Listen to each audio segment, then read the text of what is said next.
The first thing you need to do before you quit your job, obviously, is to build a financial safety net.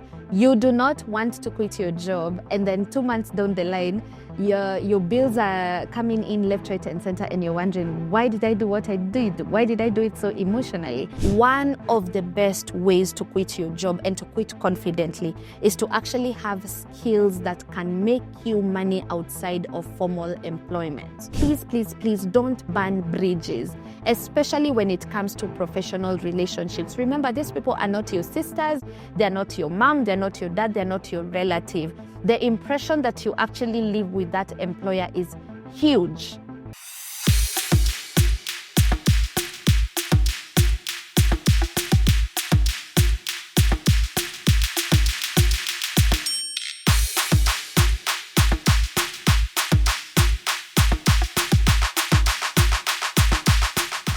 Hi everyone, what's up? Welcome back to another episode of Finance Friday. As per usual, I'm your host, Coach Susan, and I'm very, very happy to have you guys on here. Now, today I want us to talk about how to actually quit your job in a smart way. Maybe the year has started. You could probably be frustrated in your 9 to 5, 8 to 5, either because you're severely underpaid, you're not happy there, you lack flexibility, and for the longest time you've just been dreaming of quitting your job.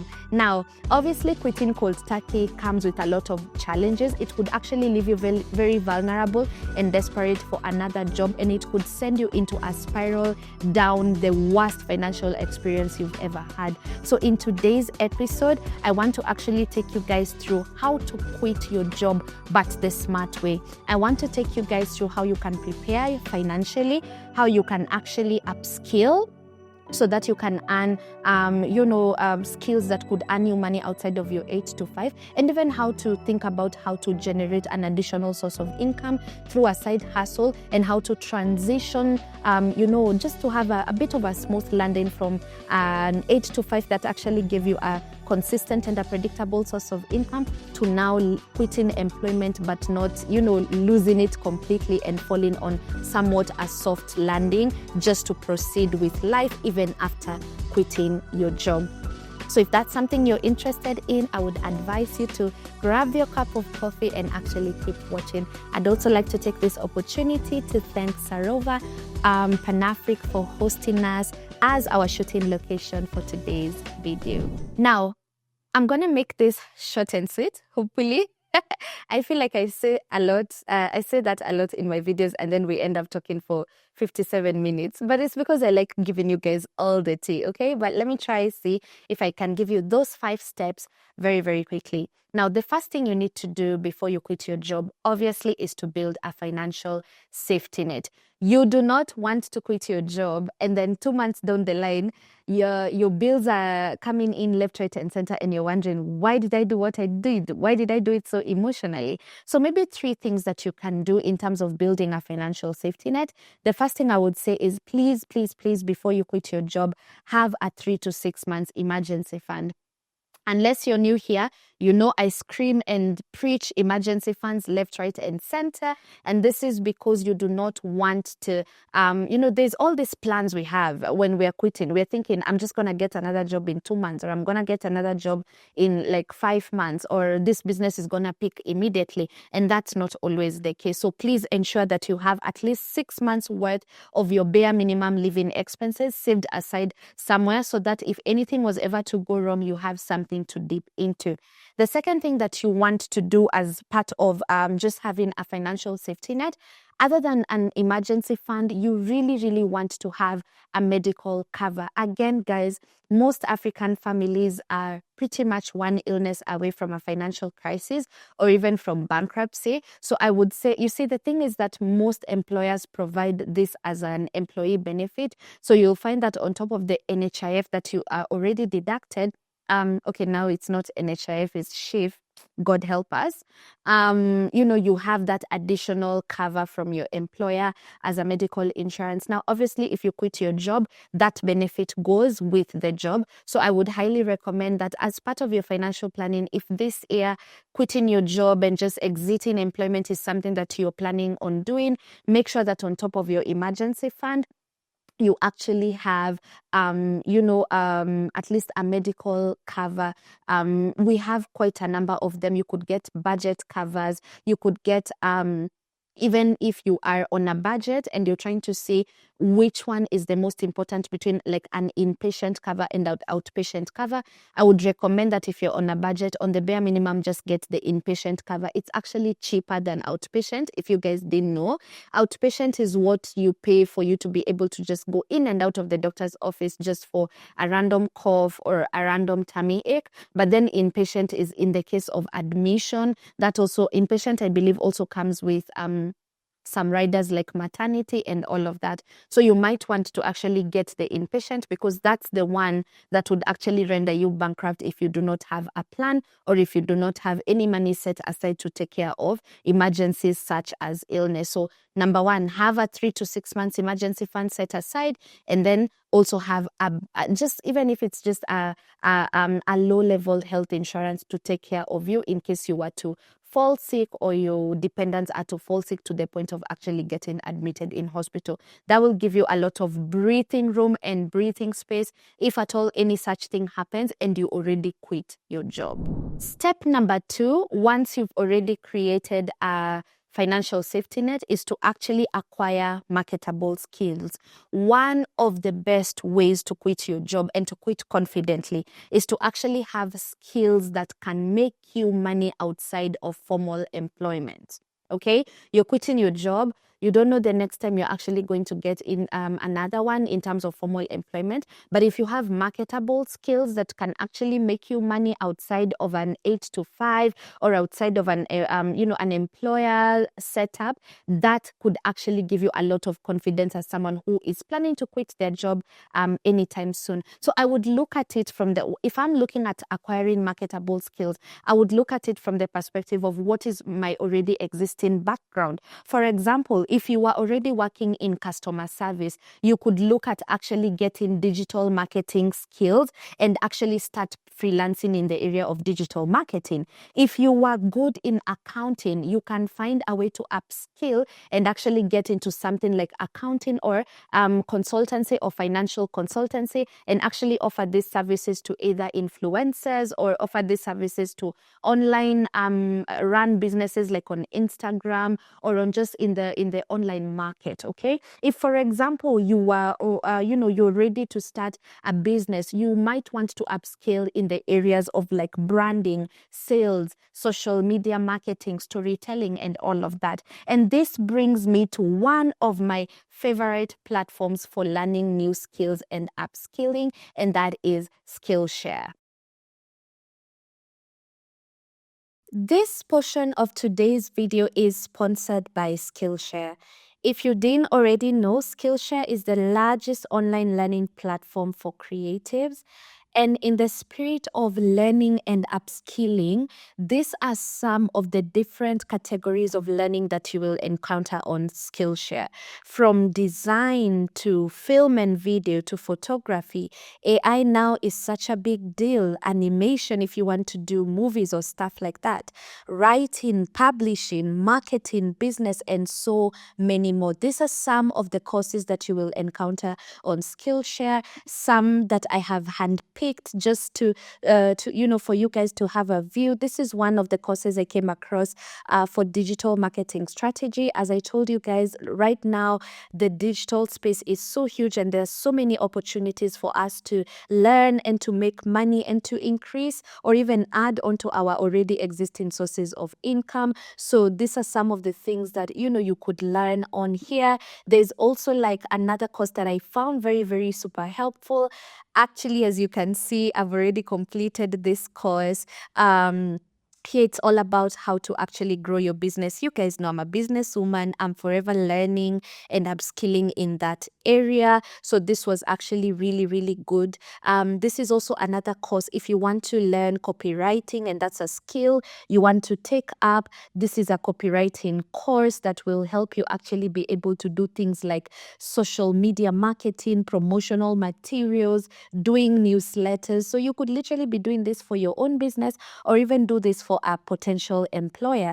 This is also another course on how to actually start a web design agency business. So maybe you're good, you already have gotten like the skills of graphic design or web design, and you actually want to start an agency and offer this as services. You can actually see some of the things you will learn, like, upselling your services, how to build a website quickly, where is the best place to actually find clients, even how to find clients on Facebook, how to price, and how to package yourself. So this and many, many more exciting courses can actually be found on Skillshare. And guys, I want to give the first 500 people who will click on my link a 1-month free trial on Skillshare. So if you're interested to try out Skillshare as an upskilling platform, please click the link down on my description box and you will get 1 month free trial of Skillshare. Now, the third step that you want to take if you're planning on quitting your job is to actually test your side hustle or business idea before leaving your job. One of the biggest mistakes that I have seen people make is they want to quit their job. They have this exciting idea, okay? And then they just decide, okay, you know what? This job is wasting my time. There's this new opportunities out there. I think I can go get them. I would highly, highly recommend getting proof of concept and actually testing out that business idea before you actually quit your job. So let's assume you want to get into bakery. Maybe you want to start your own cooking business or your own bakery. Before quitting your job, test this idea by maybe providing services or providing the good over the weekends. So maybe do Saturdays and Sundays. If people have birthdays, bridal showers, baby showers, you name it, do the actual cake delivery. Like run the business as a side hustle first alongside your job to test the proof, to test whether this concept actually can make you money. Let's assume you want to quit your job to get into content creation or YouTube. Please, please, please start by building that audience on Instagram or building that audience on YouTube. Heck, I would even go a step further to say before you even quit your job to become a content creator, on the bare minimum, meet the minimum threshold for YouTube to pay you. In case you want to make money on YouTube, for those of you who do not know, you need at least 1,000 subscribers on your YouTube channel, and you also need at least 4,000 watch hours. Like people have actually watched your content for accumulative amount of 4 hours. Then after that, you can actually apply for monetization of like your YouTube channel. So those are some of the things that you might want to do. If, for example, you want to get into consultancy, offer that as a service either after work hours or even during the weekend. The goal is to actually test whether this big idea you have or this big business, this big side hustle that you have could actually make you money. I find it very, very disheartening or just discouraging when so many people actually think that the idea that they have is viable, and when they actually quit their job and leave, they realize that running a business or being self-employed is not as easy as they thought it would be. So please do not quit your job before you actually test out these ideas and test out this concept. And I don't just mean getting promised clients, I mean getting actual paying clients. Like your bank went ching ching because of that side hustle. And once you do it for a while, you begin to actually realize that this business, I'm doing it only on the weekends, but now it needs more of me. And when you actually do your projections or your strategy planning, you realize that if you could dedicate 2 more days or 3 more days in this business, then it would actually make you money. You see there, you've actually tested out this concept. The business is already running. It's existing. You have not just potential clients, but actual clients, and you've made actual money from running it as a side hustle. If that has already happened, then you can comfortably and confidently quit your job. Now, you've already, let's say, done the first 3 things. You've built a financial safety net, or you're in the process of building one. You're in the process of acquiring marketable skills that will actually, earn you money outside of your typical 9 to 5 or 8 to 5. You've also gone a step ahead and actually started kind of like testing out this concept. The 4th thing that you need to do, and this is really, really important, if you're gonna quit your job, you need to reduce your financial obligation. obligations. Now, obviously, quitting your job comes with a couple of uncertainties. You do not know the next time you're going to get an actual job that has that regular income, especially if you were already used to the regular source of income. You also do not, let's say, know whether the business will actually pan out the way you've actually planned or anticipated. So to cushion yourself from the shocks that come after losing your job and things not working out the way you want to reduce your financial obligations. Practical ways you can do that, number one, is to actually reduce or completely get rid of any debt that you have. I would not quit my job abruptly if I know I have a car loan I'm still paying, if I know I have this mortgage loan I'm still paying, if I know I have this property I'm still paying for. Like if you actually have monthly loan obligations, you might want to actually come up with a debt repayment strategy to clear those debts or significantly reduce them before you actually quit your job. The second thing that I would do in the spirit of actually reducing your financial obligations, please downsize if there is need to. I mean, if you actually are living alone already, I think that financial decision making in that sense, if you're single or living alone, is pretty easy, because then you can decide to maybe move to a more affordable house, like a cheaper house. If you can actually manage to halve your expenses, whether that is, let's say, selling the car, or maybe even putting it up for business, because you're not even going to be using it like to go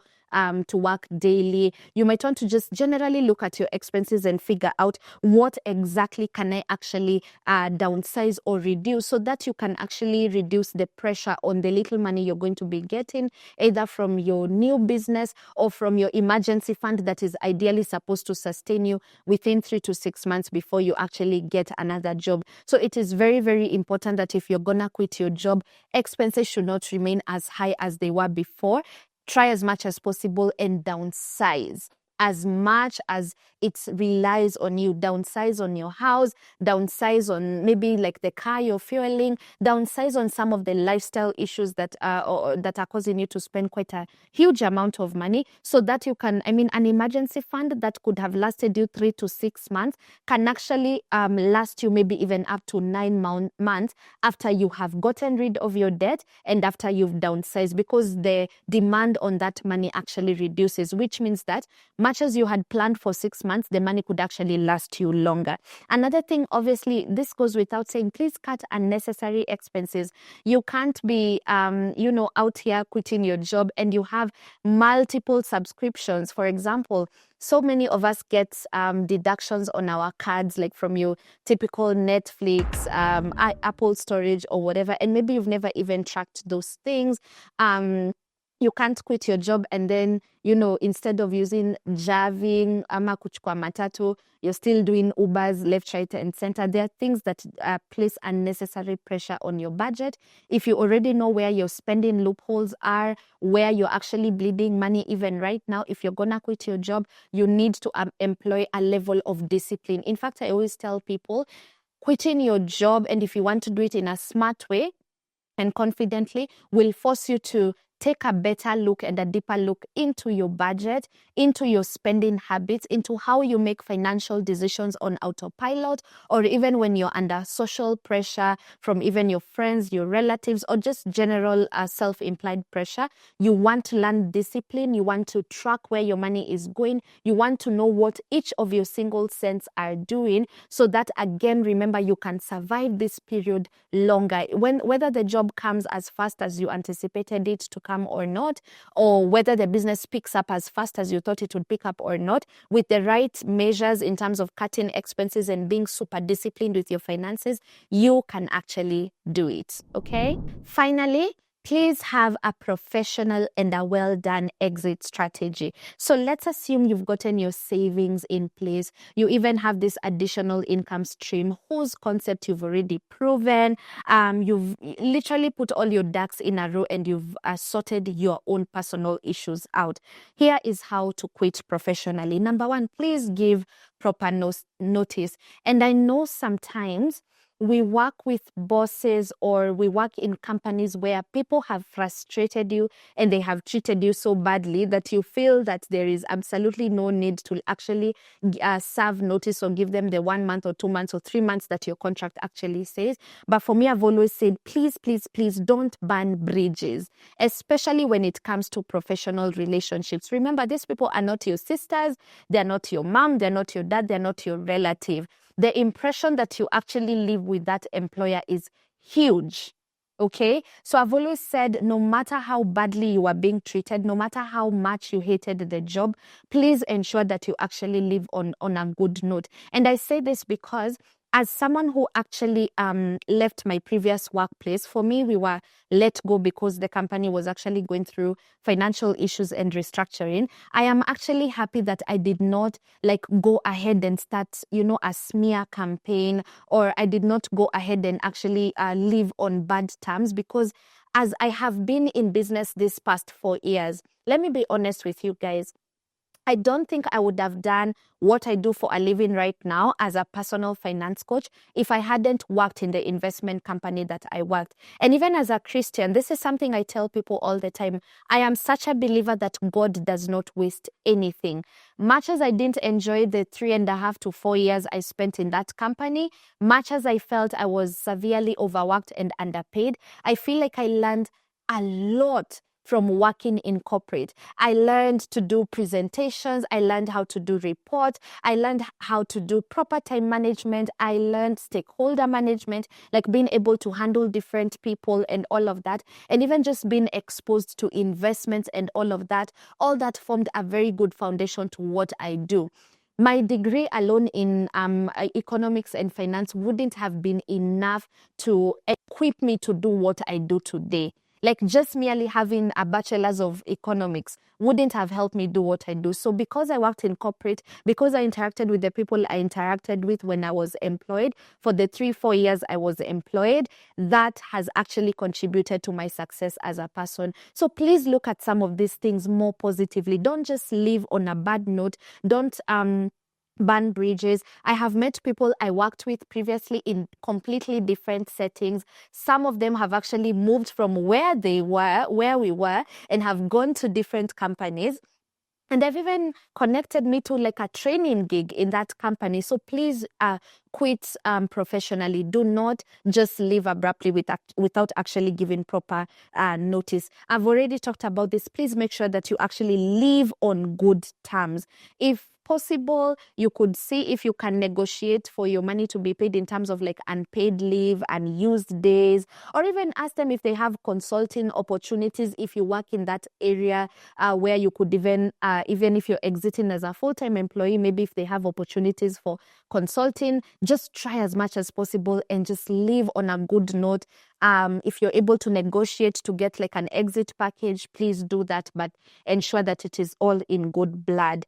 Also, another thing, and lastly, as you're living and doing all of these things, you're serving notice, you're ensuring that you've done it the right way. I need you guys to be prepared mentally for what entrepreneurship and freelancing brings. I think this is one of the things that is quite often underestimated.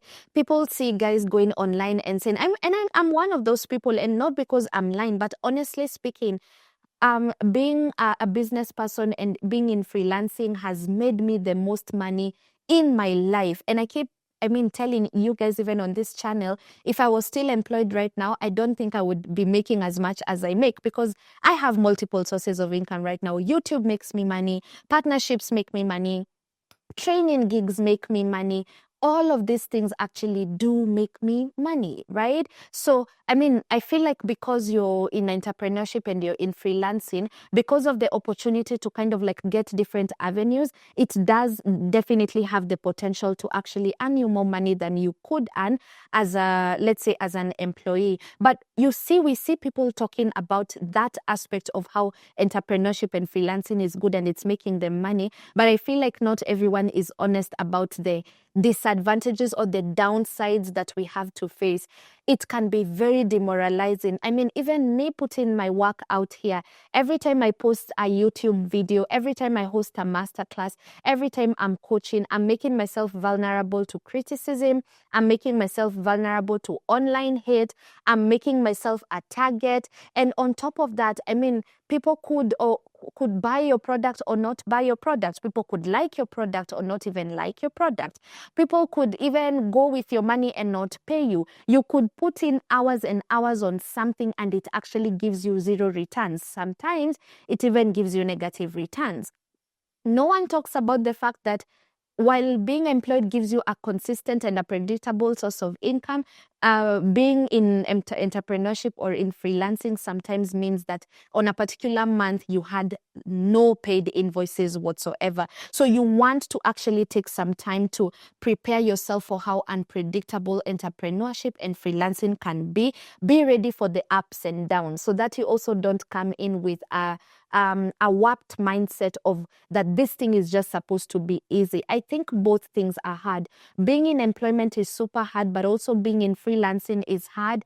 You choose your hard and make sure that you're actually mentally prepared for it. So now that we've gotten those things out of the way, I hope that you've learned a thing or two in terms of like how you can actually quit your job in a smart way. Please make sure that you do not don't do this because you're doing it for anyone. Don't quit jobs because it's the buzzword or because your friends are actually doing it. Make sure that you've actually taken time to seriously or even prayerfully consider that decision, because it's not an easy transition to make. And I need you to also just have that buffer to know that the first year after quitting your job may or may not be most times it's not the easiest thing that for most people.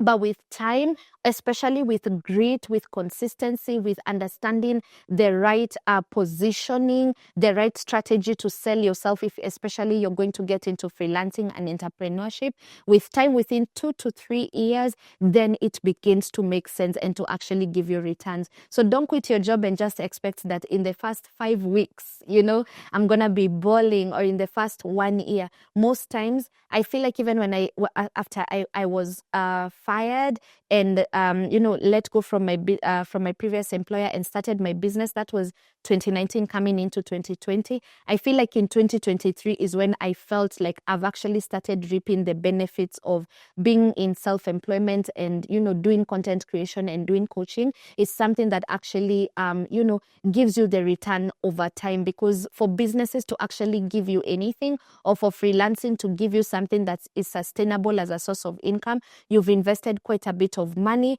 time, and also skill. So I really hope that this video was helpful. Let me know in case you have any comments or even questions. Please drop them in the comment section down below. Please also do not forget to click on my link down below for you to get 1 month free trial of Skillshare, so that you can use this as an opportunity to see what is out there in terms of avenues you can use to actually acquire new and marketable skills that can make you money outside of formal employment. So thank you so much for watching today's episode, and I'll see you on the next episode of Finance Friday.